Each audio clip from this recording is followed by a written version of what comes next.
Olá! Hoje no mundo político, os desafios e preparativos de uma eleição atípica, tensionada pelo ambiente político. Como a Justiça Eleitoral pretende atuar na segurança das urnas, enfrentar a desinformação e garantir o respeito às diferenças na democracia? Eu vou conversar com o presidente do Tribunal Regional Eleitoral de Minas, desembargador Maurício Soares.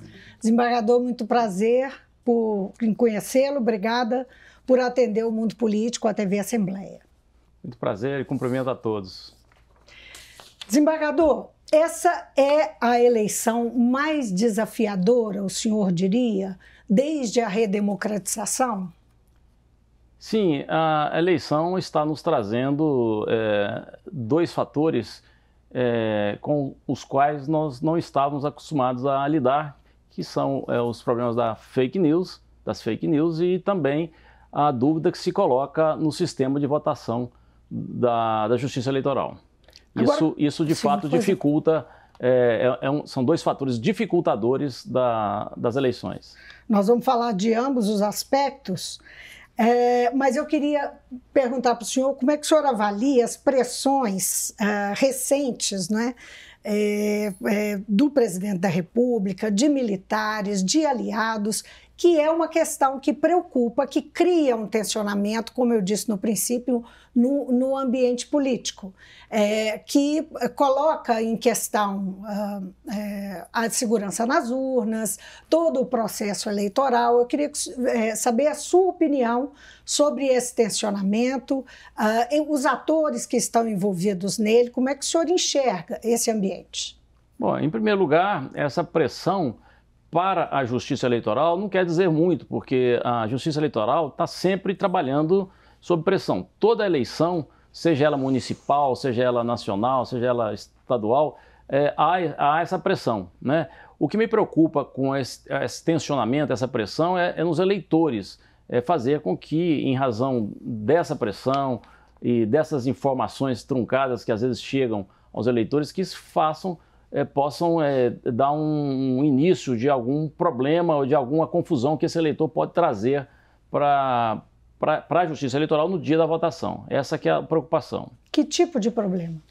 Algum eleitor que se exalte no momento de votar, ou possa confrontar algum mesário, possa danificar uma urna eletrônica. Isso é que é a preocupação, que esse tensionamento que está vindo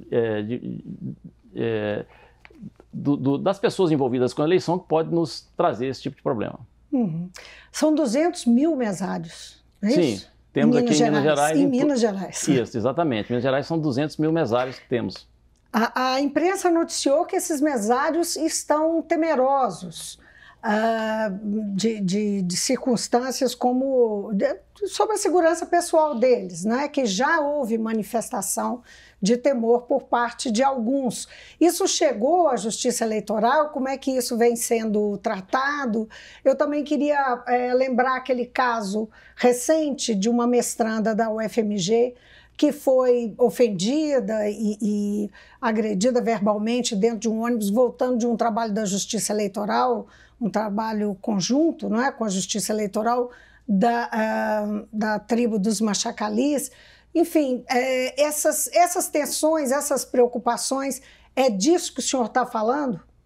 Sim, exatamente. Essas tensões é que nos trazem uma certa preocupação, né, de desavença entre eleitores, principalmente no dia do pleito. Isso nos preocupa muito. Quanto a essa pessoa que estava auxiliando lá em Machacalis, né, a gente lamenta muito o ocorrido, né? Infelizmente, esse tensionamento tem causado situações como essas, até mesmo em redes sociais, e piora um pouco quando as coisas acontecem pessoalmente, né? Podem partir para agressão, e de forma que há o registro nosso de uma profunda lamentação desse fato ter ocorrido. Como é que o senhor vê a atuação do ministro Alexandre de Moraes, que acaba de assumir a presidência do Tribunal Superior Eleitoral, que é tido como um ministro bastante combativo, que não foge a uma boa briga, não é? E que tem usado um tom acima contra as preocupações ou contra aquilo que pode ameaçar o processo eleitoral. Como é que o senhor vê a atuação dele? O senhor considera que o tom é o adequado? A questão do tom, ela faz muita diferença de pessoa para pessoa. O tom do ministro Alexandre de Moraes é, de fato, diferente do ministro Fachin, que acabou de deixar o TSE entregando a presidência para o ministro Alexandre. O ministro Alexandre teve com todos os presidentes dos TREs logo após a posse. Eu estive presente nessa reunião e ele, de fato, disse da vontade, da necessidade que os tribunais têm de serem rígidos quanto a essas ameaças à democracia, ameaças ao sistema de votação. Uhum. Essa reunião, do que mais ela tratou, essa reunião dos presidentes de TRE com o ministro Alexandre de Moraes? Foi uma reunião semana passada em Brasília. Foi no dia, um dia depois da posse dele. Uhum. Ele nos chamou lá para ouvir, mais para ouvir os presidentes de tribunais, saber como está sendo preparada a eleição em cada estado, quais são as preocupações e em que o TSE pode auxiliar nisso aí. Então, ele foi lá mais buscar informações dos tribunais, mas ele fez mais isso do que qualquer outra coisa. Agora, essa informação, esse nível de informação de tantos estados diferentes, isso resulta em algum tipo de alinhamento? Houve alguma discussão sobre alinhamento dos trabalhos, não? Sim, teve uma discussão sobre o alinhamento e o Tribunal Superior Eleitoral vai ditar algumas questões que nós devemos enfrentar, a forma como devemos enfrentar, através de resoluções que virão dentro em breve. Mas, de fato, ele pediu esse alinhamento, né, e disse que para uniformizar esse tratamento das questões que possam surgir em todo o país. E essa semana foi assinado, semana passada, uma parceria com a Assembleia, um termo de cooperação entre o TRE de Minas, né, o senhor assinou, junto com o presidente da Assembleia, Agostinho Patrus. É um termo de cooperação que prevê algumas ações.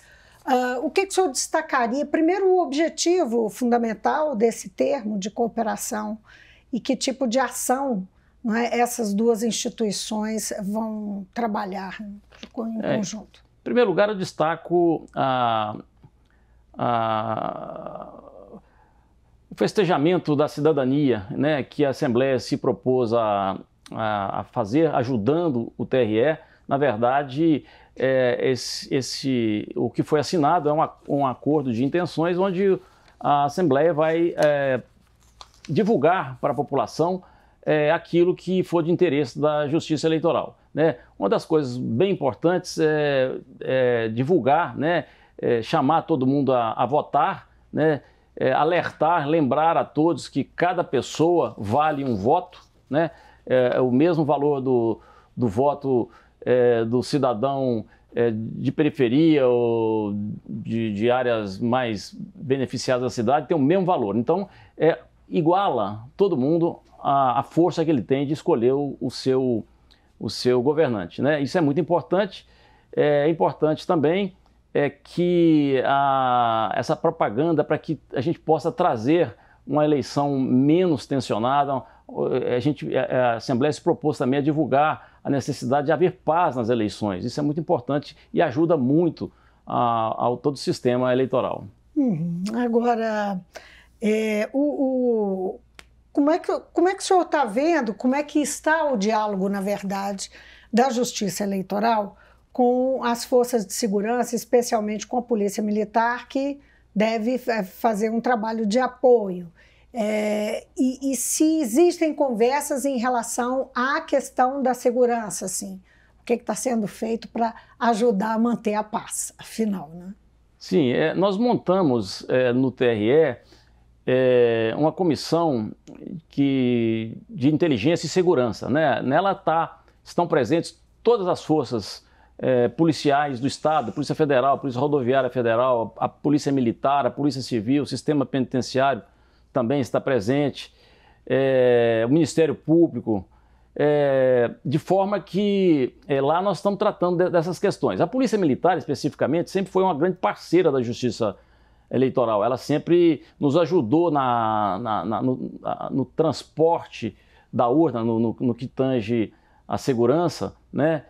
Nos ajuda também em alguns locais para guardar as urnas eletrônicas em momentos anteriores da eleição. Isso está correndo muito bem. A parceria com a Polícia Militar já está sedimentada, já estão nos ajudando, aliás, a Polícia Militar já nos ajudou a entregar essas urnas para o interior. Os caminhões que nós disponibilizamos para levar as urnas até os 4 cantos do estado foram escoltadas, né, foram monitoradas pela Polícia Militar.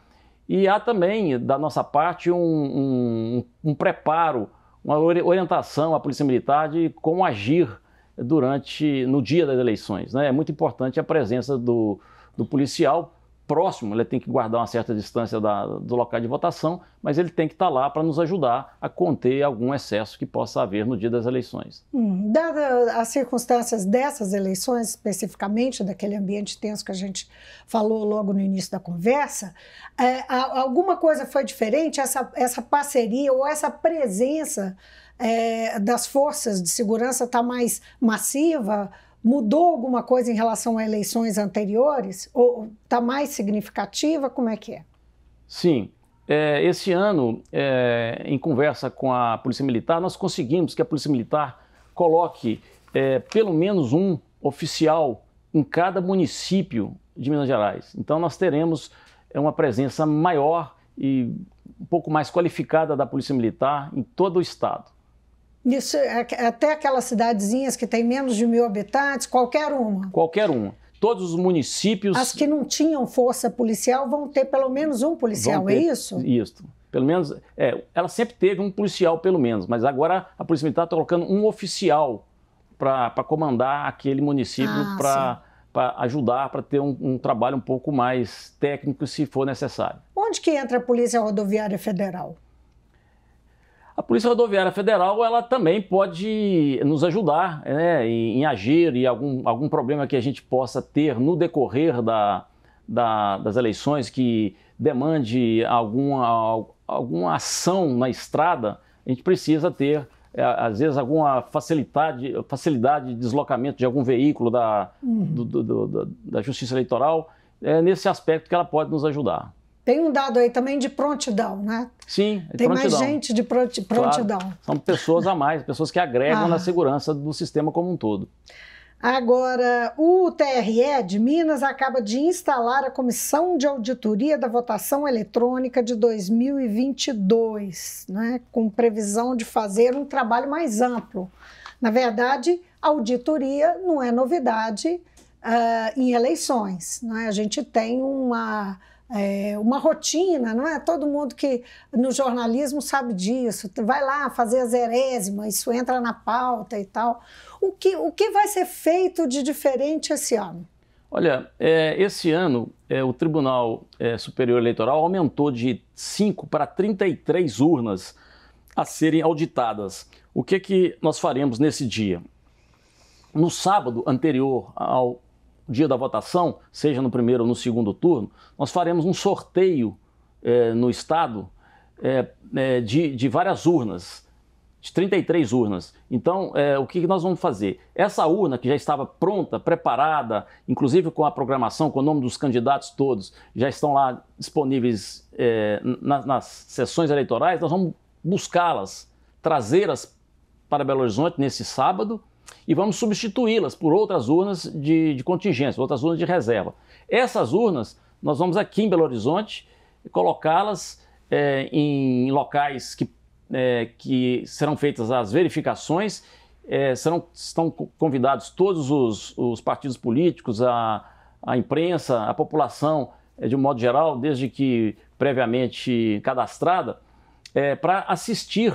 E nessas urnas nós faremos uma votação paralela, uma votação dirigida, né? Nós preencheremos cédulas, vamos colocar essas cédulas em uma urna de lona. Dessa urna de lona nós vamos fazer um voto cantado para que todas as pessoas vejam quais são os votos que estão sendo inseridos naquelas urnas e depois nós vamos imprimir o resultado daquelas urnas para que as pessoas tenham aquela segurança de que aquelas urnas que já estavam preparadas para as eleições estão íntegras, estão rígidas e correspondem de fato ao que está sendo inserido nela pelo eleitor. Uhum. Mas esse é um processo que quem está olhando consegue entender por que isso é uma prova de segurança? Sim, há o questionamento há uma dúvida, né, que se coloca no programa que está dentro da urna. Então, o eleitor, ou a pessoa que está lá acompanhando que 15 votos foi dirigido para aquele candidato, mais 15 votos para esse candidato, ou mais 13 para aquele outro candidato, isso depois de colocado, inserido na urna por pessoas que estão lá trabalhando para a Justiça Eleitoral, há a possibilidade de a gente checar que o resultado da urna, ou seja, que o resultado do programa que está na urna está fiel ao que foi o eleitor, claro, o eleitor simulado nesse caso, inseriu, digitou lá como candidato. Então todo mundo vai acompanhar, né, cada voto desse na urna eletrônica vai ser acompanhado, vai ser filmado e disponibilizado para todos que lá estiverem para acompanhar a integridade e o funcionamento correto da urna. E a representação dos partidos nesse teste, como é que funciona? Estão todos convidados, né? Claro, em razão do espaço, como a gente precisa fazer isso em 33 urnas, a gente tem um limite, mas são todos convidados, os partidos vão informar as pessoas, nós vamos cadastrar, permitir a entrada deles, do Ministério Público, de pessoas da imprensa, de pessoas do povo, né? Pessoas... Então, é aberto ao público, inclusive, desde que... Um cidadão comum que faça o cadastro, ele consegue assistir esse teste. E assim como a imprensa também. E como eu disse, esse procedimento todo, passo a passo, será filmado e disponibilizado a todos que tiverem interesse em ver o que aconteceu lá.